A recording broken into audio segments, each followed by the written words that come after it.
Hey fellow YouTubers, thank you so much for checking out today's video. Before I get into what it's going to be about, I want to throw out a huge thank you to all of you that have subscribed and supported our channel.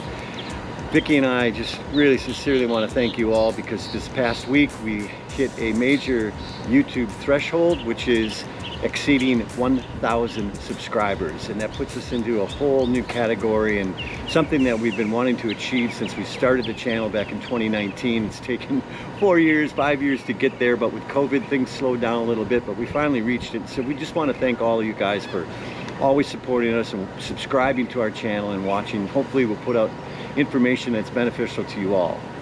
So regarding today's video, something that we feel is super important when you're breaking down and leaving your campsite.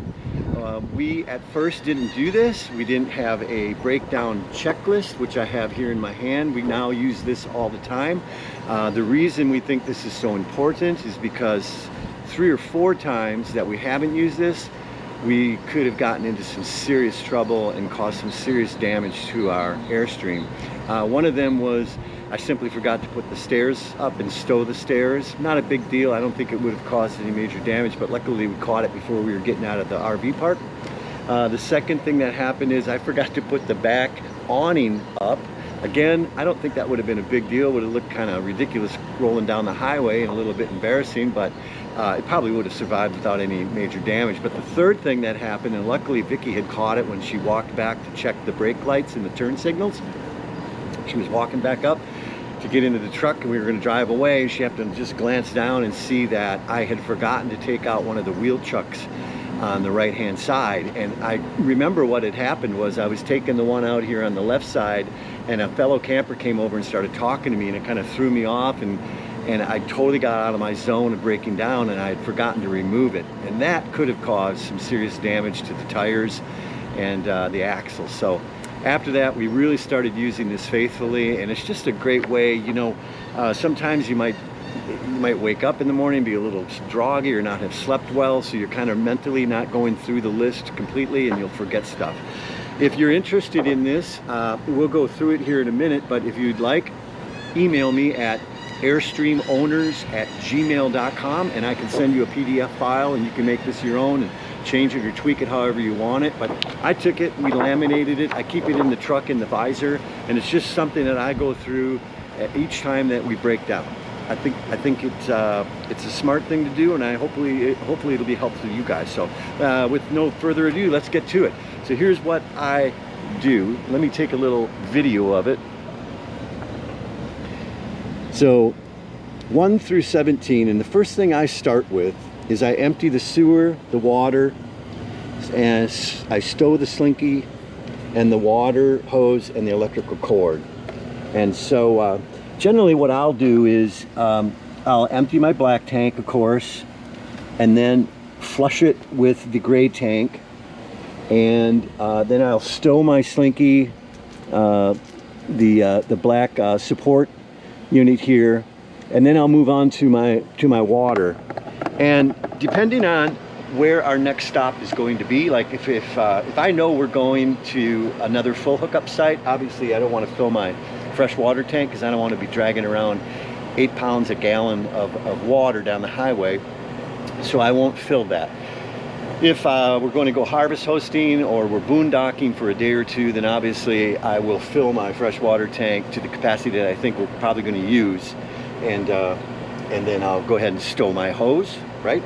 And I wanted to share this with you guys too, because I think this is kind of cool. I ordered this on Amazon. It was like $25.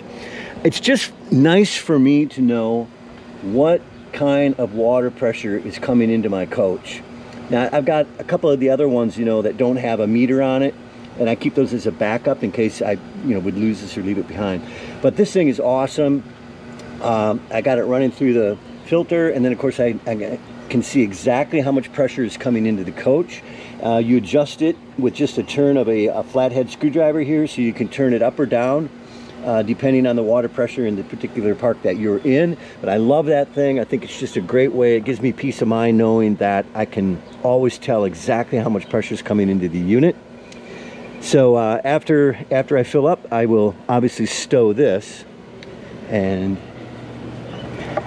then we move on to number 2, and that is to pull in all of the awnings. All right.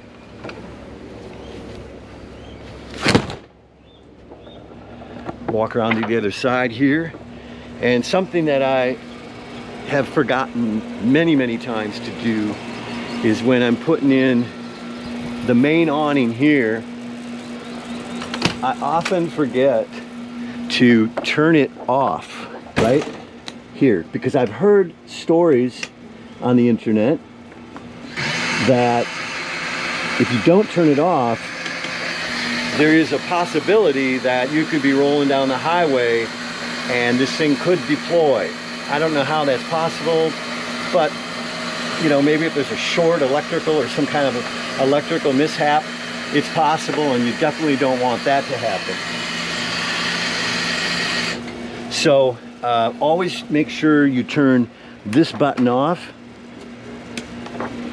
as it's in, and then of course we walk around to the back and we will put in the rear awning, which I have forgot to do in the past, right? Okay, now number 3, I raise the stabilizers, and the thing that's important about that is if you do not raise your stabilizers before you hook your truck up, obviously when you are going to hook your tongue, you're going to raise the tongue up or down to get on your ball hitch, and of course if you don't have your stabilizers up, doing that is going to just crush your stabilizers.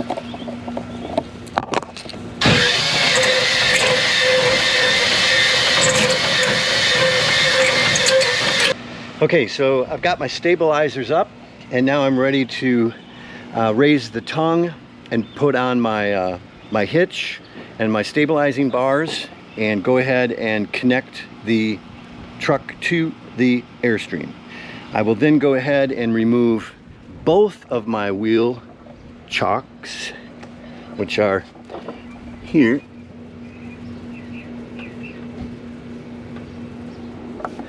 And once those are both removed, I'll remove the leveling blocks if there are any.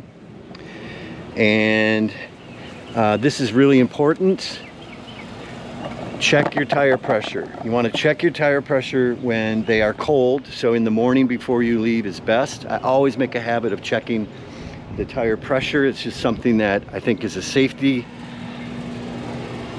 important safety thing to do. I have the TPMS, tire pressure management system, called Tire Minder, which is right here, and this is awesome. It's just such a peace of mind rolling down the highway. I can see exactly how much air pressure is in each tire. Not only does it give me the pressure, it gives me the temperature of the tire. So if it's overheating, it'll set off an alarm. If there's a slow leak, it'll set off an alarm. Obviously, if there's a blowout or a flat tire, you immediately get a loud alarm inside the cab knowing, hey, and it'll tell you exactly which tire is having.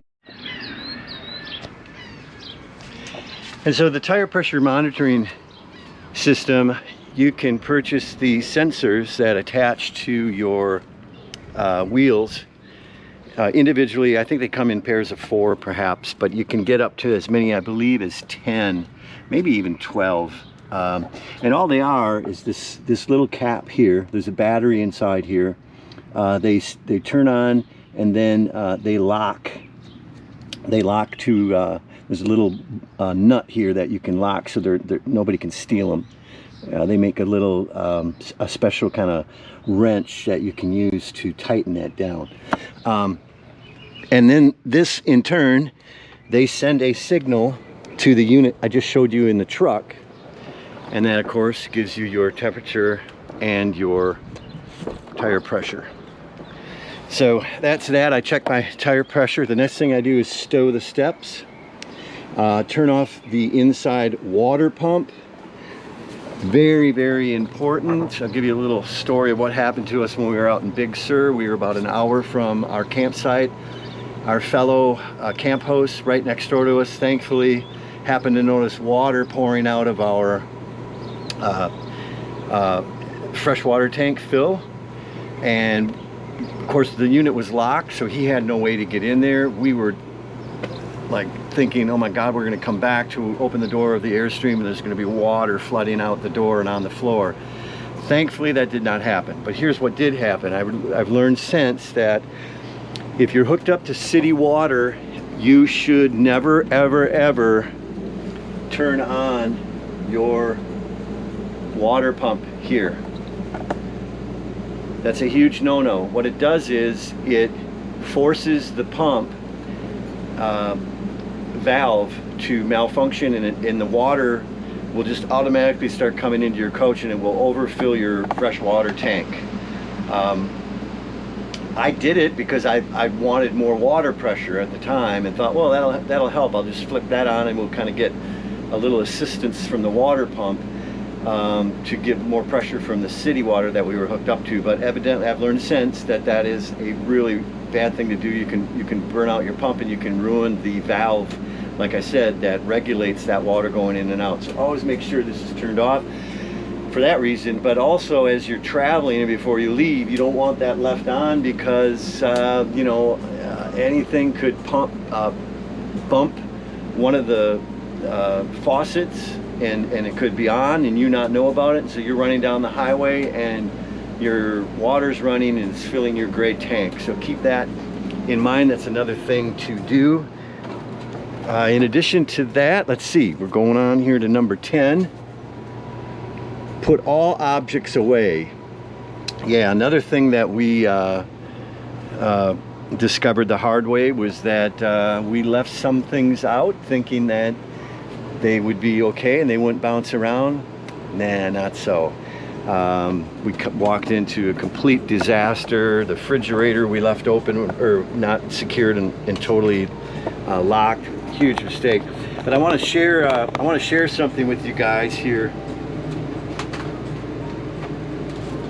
So I got this on Amazon, and it's kind of like a putty tape, and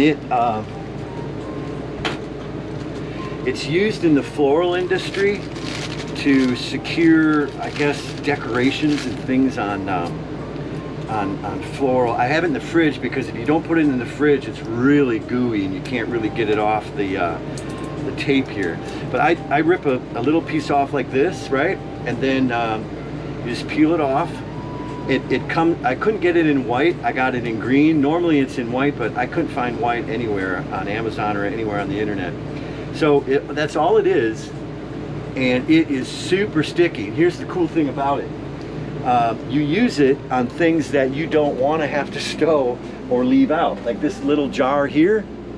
Look at this. This will not move. I've got it secured down here with that. I don't know if you can see it underneath. And that is totally stuck to the wood. So you can secure anything that you want as kind of a decoration that you don't want to have to constantly take down and put away. Use this product to secure it there. Now the great thing about it is it won't do any damage to your wood or the aluminum or anything, your countertops. If you go to pull it up in a month or a year, it just comes right up and it doesn't leave any residue. I put it in my I put it in the bathroom here, and so I've got our Verizon 5G router, and that is totally secure. We can secure our napkin things. We secured our soap thing, that won't move. So it's just a really cool little product that that makes life a little easier, especially when you're stowing and moving a lot, putting a lot of product away. It's kind of a neat way to be able to leave things out for decoration, roll down the highway, and be confident that it's not going to be flying around your Airstream and doing any damage. And by the way, that product is called Sure Stick. If you just Google it on Amazon, it'll come up. It's cheap. It's like $8 or $9 for a whole roll like that. Next, so we stow, for our sake, we have a Berkey water filter. We have a picture on the wall of our dog Sophie. We have a vacuum cleaner, and so we stow all those items. We check the fridge for proper function. Very important, whether you're running on 12 volt propane or or the battery, or the can't think. But anyway, make sure that your refrigerator is, you know, running and operating before you leave, so that it kicks off of the 110 if you're, you know, if you're plugged in at shore power, so that it changes over to either propane or 12 volt. And then I have Vicky, my co-captain. She always checks the tail lights and the turn signals to make sure that they're functioning. We do one last walk around before we pull out, and the last thing we do is lock the door.